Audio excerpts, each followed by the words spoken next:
at www.solutionmasters.com.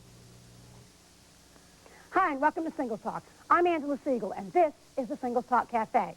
Economics, which is a nice way of saying money, is very much a part of being single. It's part of dating, and it's part of relationships. We're going to explore the economic side of dating today on Singles Talk. So pull up a chair, grab a cup of coffee, and join us.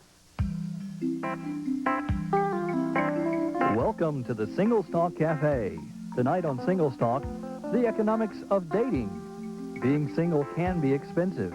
Our guests in the cafe will discuss the economic decisions you face and how money and status play a role in your dating life. Now here's your SingelsTalk host, Angela Siegel. Hi, and welcome to Singles Talk. Thanks for joining us. Today, we're going to talk about the dollars and cents of dating. Now, my guests today are first, Steve. Seated next to him is Cindy. And we have Joe. And also Maxine. All single and talking to us today about, like I said, the dollars and cents of dating. Something people, I don't know why people don't want to talk about money. I love to talk about it. Let's first talk about the visual appearance. Now, we all know that that has a cost associated with it. You know, I always say, hey, it costs money for a girl to look good. But guys also. So let me first ask you all, you know, how important is what I consider a classy look to you when you're looking at other singles? I'll ask you first, Steve. When I'm looking at a woman, how A woman, yes. And we will clarify. A woman. All right, let's get that straight, okay? Don't incriminate me. I think it's real important. I like a woman that's classy looking, clean cut. She looks sophisticated. She looks professional. The aura about that is important to me. It's more important to me now than it was when I was younger. Really? Oh, yeah. Do you associate a cost with that? I mean, because I say to men all the time, hey, it costs money to look good. It costs money to get your nails done. It costs money to get your hair done. In other words, when I look at a woman, she looks good, I say, gee, she spent a lot of money on herself. High maintenance. What do you? High maintenance. Do you? Yeah, on certain attributes, I'd say yeah. Okay, we'll ask about those in a minute. Cindy? I think it's very important. And when you look at a gentleman, do you think in terms of, I know those are, you know, $100 shoes. Gucci pants. Yeah, Armani suits. Do you? Yes. We do too. I'm starting to learn that it's important for, you know, for women to look their best and try to look their best, and that takes money. So and it's something that you just have to kind of accept that they're going to do it.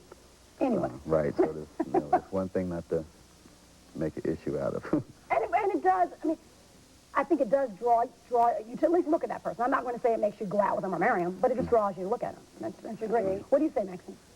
You know, I like any look that belongs to the person, because everyone can't wear the suit that Joe has on today, but he'd look great in a sweat and, you know, tights and...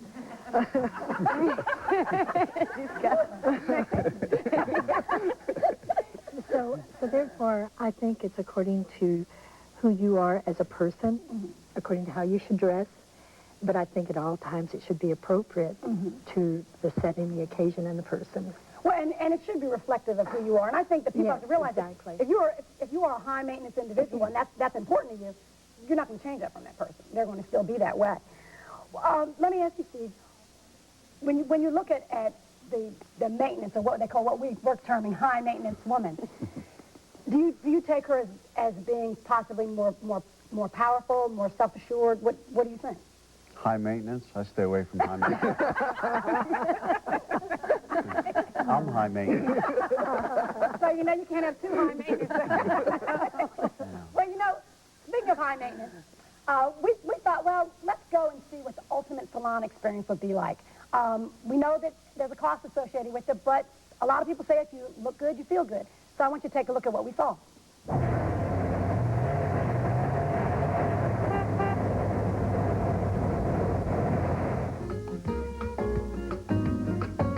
You begin by determining what area you want to focus on. And you would also need to determine the amount of time and money that you're willing to spend. You begin on any area that you feel might be a strength, and you really want to emphasize that area, or any weakness that you might want to camouflage or counteract. It can run the gamut. You can literally spend anywhere from $26 to $400, depending on how special the date is. You could come in and have a shampoo and blow dry with a manicure, or you could begin the day with, for instance, in our case, the Ultimate Experience. It takes about 8.5 hours, and by the time you leave, you're ready to go anywhere. 8.5 hours would be facial, body massage, haircut and finishing or styling, would include waxing, low-calorie lunch, would include a scalp massage, a full makeup service. The value for the client would be in the confidence, the level of relaxation. I mean, I think that all of us know that when we look good, we're going to feel better. We're going to be more self-confident. We're going to project the image that would make anyone more alluring or more confident. Therefore, you just have a better evening. You feel better about yourself. Well, that was Edward Norman from Norman Russell Salon, and you know I like that. You know I did. Now, I want to ask you all, what would you think as the person going out with someone on a date, knowing that they've just had the Ultimate Salon experience and they've invested, say, $400, and that it's the first time you've met them, and you may not know how much they spent, but you know they spent the whole day in the salon and had the whole thing. What would you think? As you're sitting across from the table, even that woman, she's looking good. You already know she's going to look good. What would you think? Say, hey, that's cool as long as she don't ask me to pay for it. I mean, would it have a bearing, though, on, I mean, you know she's invested that much before you even start the date. So would it have a bearing on where, you know, maybe where you would go, or? No, you know, it's kind of it's a unique question. I look at high maintenance defined as somebody that's very material and self-centered. I want this, I want that, I want this, I want that. If somebody wants to go to a spa or, you know, get themselves made up, that's great, you know. But I look at it as if somebody doesn't accept me for the way I am, if I have to go get all duded up and spend, just think, if I spent $500 and the date went bust, I'd probably be on the front page of the Charlotte. Cindy, what do you say? I mean, would you do that? I mean, if it was really special, would you do that? If it was really special, not that I would go out and spend $800 for all day, but I would have my nails done, you know, to look nice. And well, and also, I mean, like, if the date does go bust, it's not like you have to take your nails off. I mean, they still look good the next day, too, or the date the next day. You can meet somebody else. The hair still looks on. So it's not really for one day. What do you say, Joe? If you're sitting across from a woman who has spent, you know, has really done the Ultimate Salon experience, what do you think as far as, is there a pressure on you as far as what the date, you know, what do you do next? No, it wouldn't put pressure on me. I would, you know, to me, it would tell me that it was important to her. You know, that particular date was important to her, and I would probably make sure I complimented her on it, and also keep in mind that, you know, you don't have to do this all the time, and most people I probably would meet, you know, on a regular basis, where you're either at work or in the store or in your natural setting versus having the makeover. But I guess everyone likes doing it for themselves. Yeah, exactly. It is for you. What do you say, Maxine, real quick? Oh, gosh, I like it. I had such a thing, except, and this was in New York, and I have a friend that's at, good Lord, the Athletic Club, and it's Taj Mahal, and so I had the whole thing, but I did a lot of it myself, and I don't call it high maintenance. I call it, hey, I want to look good for him. All right. You know we like that. Give her a hand. You know we like that. That's right. When we come back out of the break, we're going to talk some more to our singles about the economics of dating. So fill up your cup. We'll be right back. We're back.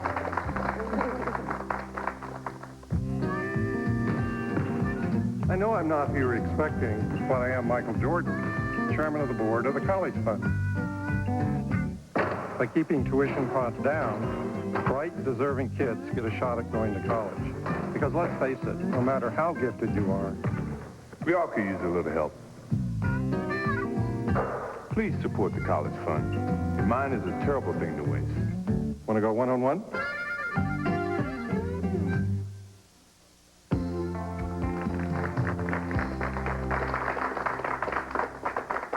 Hi, and welcome back to Single Talk. Our topic today is the economics of dating, and we're talking about the wallet, guys. We're talking about the wallet. I have a question in the cafe at the Buzz, so let's see what we have to talk about. Yes, your guest on the end, she was saying that she just want to look good for the man. I think that you should want to look good for yourself, so it should be a daily thing. It should not just be for that particular date. You should always want to look good for yourself. May I answer that? Sure. Hey, I'm a career person, have been all my life, and I look good for me. Right. But this was special because Bill had wined and dined me over the phone, and he made all these marvelous arrangements. And he also, he's a model, and he's been on Broadway. So I wanted to look as good as I thought he did because all I had was his picture. And believe me, I'm glad I did it because this guy is absolutely fabulous. He's gorgeous. and we walked in, and I mean, he planned the whole evening. It was romantic. When I walked in, on his arm, the pianist started, and this is in the dining room at the Athletic Club in New York City. So you did it not just for him. No. You did it for you. Exactly. But it did have something to do with that date. And first impressions are the longest lasting. Exactly. And I personally don't think you can lose out. Because if you had a good time and you looked good, even if he's the biggest jerk in the world, you still enjoyed your time in the salon. You know, but Bill wasn't a big jerk. He was fabulous. He was. And he still is. Well, he wasn't. But sometimes that happens. Let's talk about gifts, okay? I want to ask you all, do you think that the amount spent on a gift comes with an equal expectation? And I'll ask you first, Cindy, because I know Steve wants a little break here. Yes, I do. Okay, so tell me how so. If he buys you, let's say he brings you 2 dozen roses. We know about what that costs. So would you think, oh, this is the first day he brought me 2 dozen roses? What does he expect? Yeah. Would you think that? I mean, would you think that? Possibly. Really? Maybe. Joe, when you buy a gift for a woman on a first date, whether it be whatever, do you come with expectations? Tell the truth now. Not really. It depends on why. Not really. Good answer. It depends on the other part of the answer. It depends on why I buy the gift. Well, if it's a first date and you never met the person, but hopefully you talked to them for a long time on the phone, I would think you'd buy something reflective of what their personality is. So if you buy roses, you think, well, gosh, I spent $50 on these roses, so she better whatever. I wouldn't. Well, personally, I wouldn't probably buy a gift on a first date because I wouldn't want someone to think that I'm trying to buy their friendship or buy their time. So I probably wouldn't. If we talked on the phone, I don't think a gift on a first date would be something. I think the date itself should be considered as a gift, you know. No, but I mean, so we don't get into materialistic things, basically.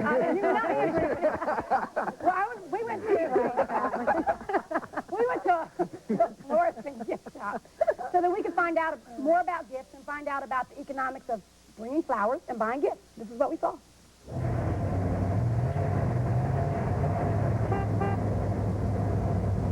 You can do something special and perky and wonderful for as little as $12.99, $15.99, and make a statement.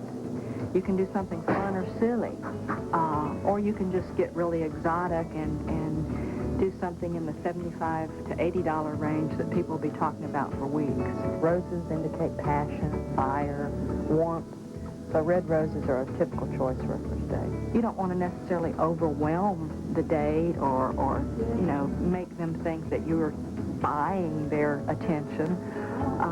So I think even on a first date, you could do something as simple as a gourmet wine and cheese, carry that in. You could do a single red rose wrapped in tissue. We can do a really cute basket for about $35. We can do a really nice basket for $100. I think even on a first date, the fact that you were thoughtful enough to go by the florist, your local florist, and do something a little extra, a little out of the ordinary says a lot about who you are. Take her by her gift afterwards. Well, you know what? You know I love that. We're back to the flowers, gift. You know, that's a good thing, I think. Now, Steve, I know you disagree. Not necessarily. Okay. Not necessarily. Well, we're still talking about first dates. So, in a first date situation, do you feel that it's inappropriate to bring, I mean, a single rose, come on, that's, you know, a few bucks. I mean, that's not. You know what it comes down to? It comes down to what your experiences are. And sometimes I might have the urge to do that, and then sometimes I'll have the urge to do it, but I stop myself and say, don't do it. Why? I'll tell you a story. Make it short. I'll make it It's only an hour show. Make it short. When I was living in Houston, I went on a first date with this girl. We had a great time, and I figured I'd get her not a red rose, a yellow rose, because yellow kind of means rose. friendship. Yeah. And so we got done with the date, and I had the rose hidden in the car. Now, in Houston, it's a little hot. Okay? It wilted. Don't tell me Wilted. it wilted rose. It wilted. But it's the thought that counts. Not if it's wilted. No. Don't do that. No. So she didn't like it. She complained. So I showed her the rose, and she goes, "Oh, God, what did you do with that?" And after that, I said, no more. No, but the lesson from that, Steve, is don't leave the rose in the car, not don't buy a rose. We have a question in the cafe. My question is for Steve. Now, you stated that on the first date, if someone is meant to the salon, you think that it's great, just don't ask you to pay for it. What if you guys have been dating from 2 to 3 months or something like that, and you know that she's a hard worker and she barely gets any time to take care of herself? Would you pay for it then? Good question. Yeah, I might chip in. Yeah.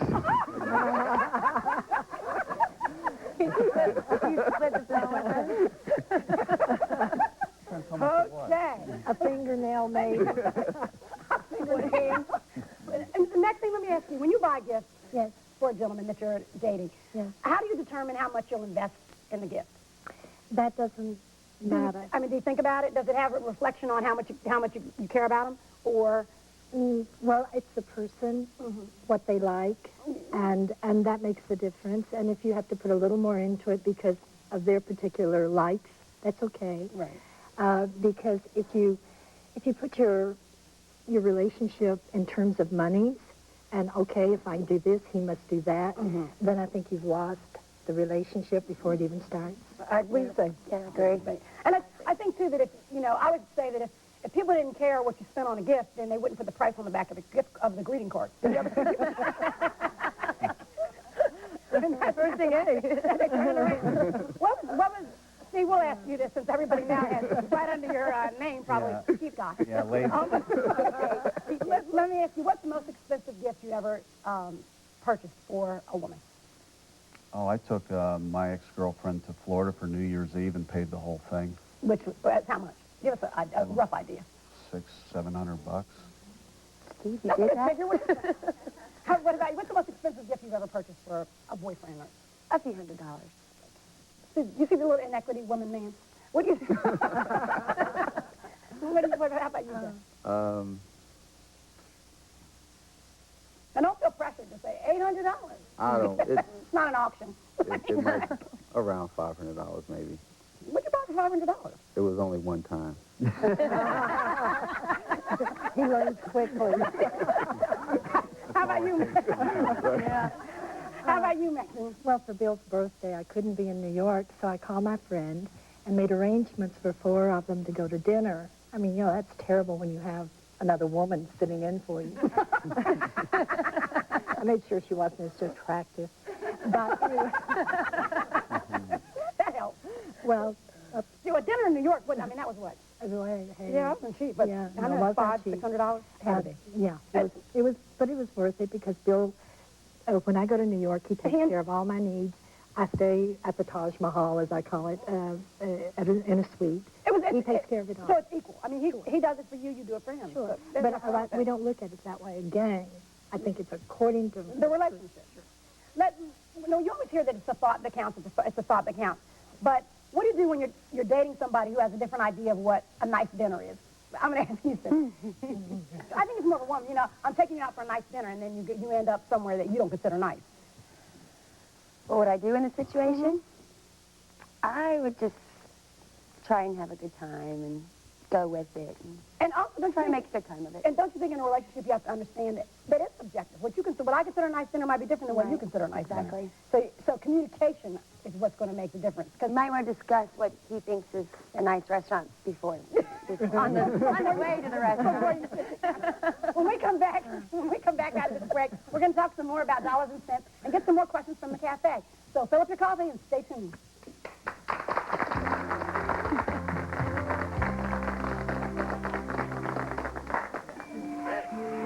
The male emperor penguin of Antarctica balances his unborn offspring on his feet for weeks in sub-zero temperatures.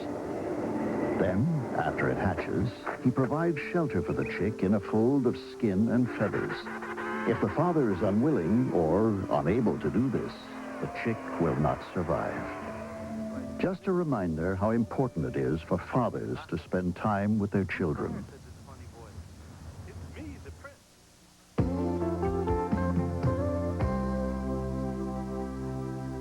My name is Gigi. I'm 49 years old. I have an 11-year-old daughter, and I've been widowed for 6 years. I'm ready for a relationship. I'd like to meet a nice man, you know, close to my age, not somebody too old, somebody in shape, kind, likes children, somebody with a sense of humor, likes to work out, likes to play tennis, of course. Financially secure, so it's not like I'm going to be needing somebody to, you know, support me or anything. I'm basically looking for a companion.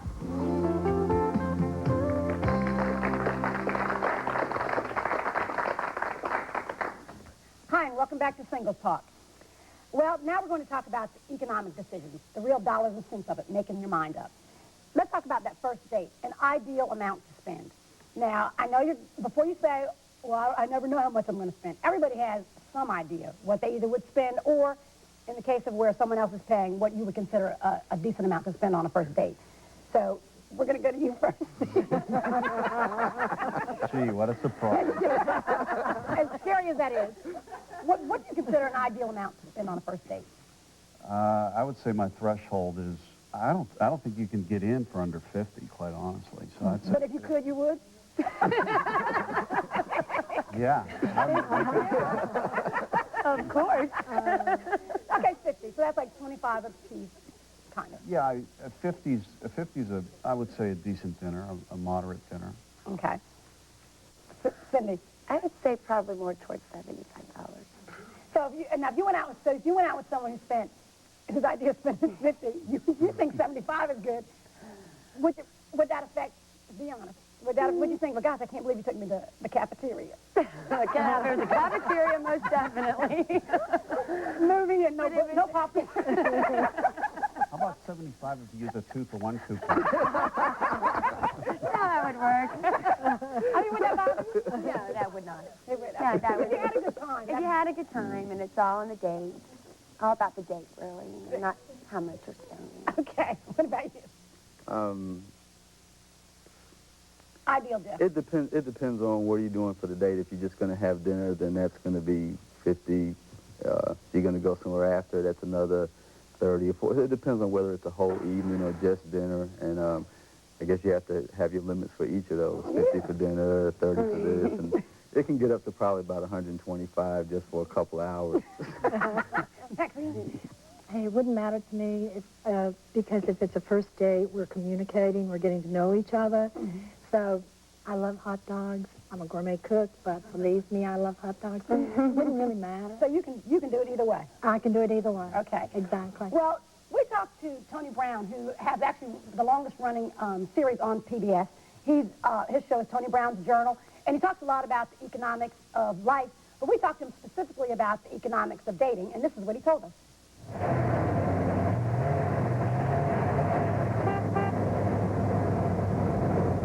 In an idealistic world, money shouldn't matter.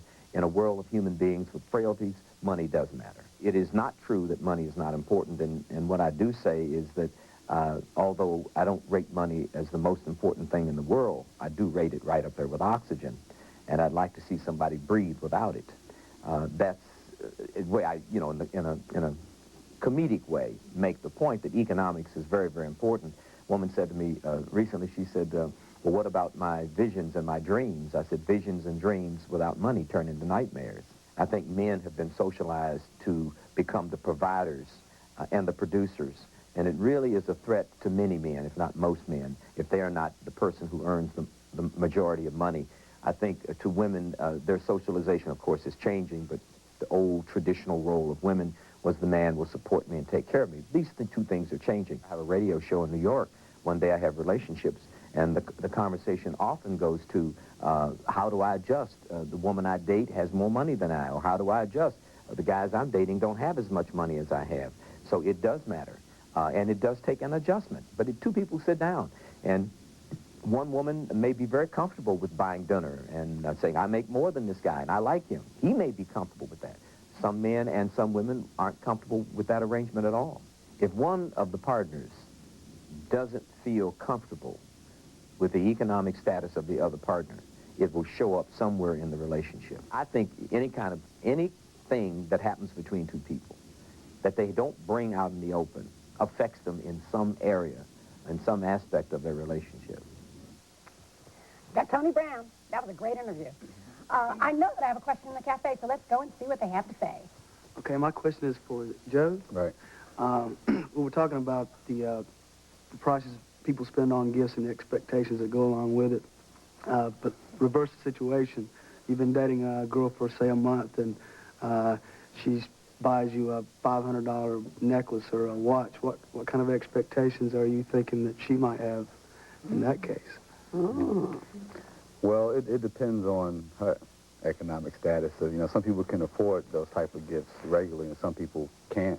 And I'm sure after getting to know her, I would have an idea whether for her that's regular or whether for her that's extreme. And then I would probably have an idea from that. You know, if it's extreme, then she probably is trying to invest in something.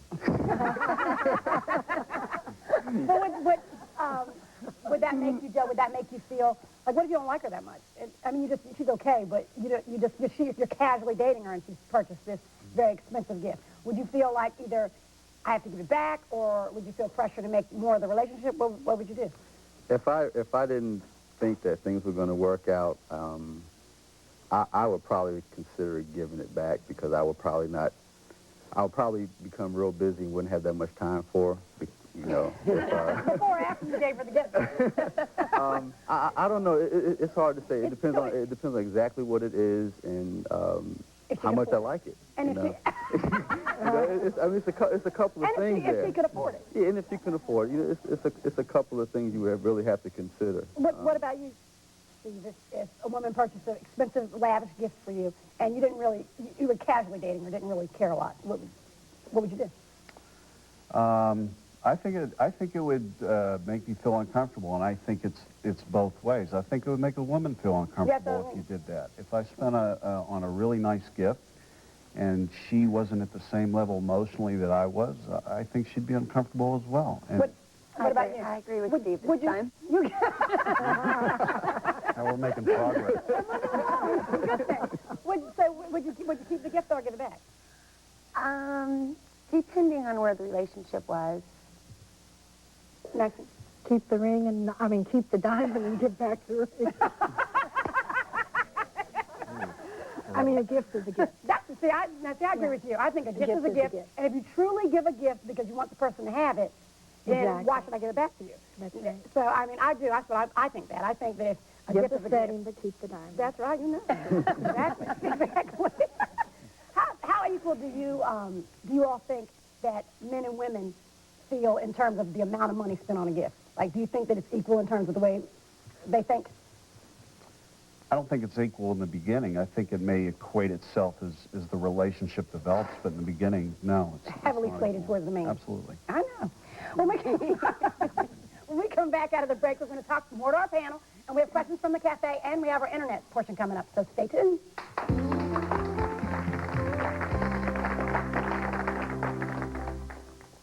What legacy will you pass on to your daughters and their daughters? Your smile, your strength and determination. What if you could leave them and every woman a healthier life? If you're aged 60 to 79, consider joining the Women's Health Initiative. and help us find ways to prevent breast and colon cancers, heart disease, and osteoporosis for generations to come. Call 1-800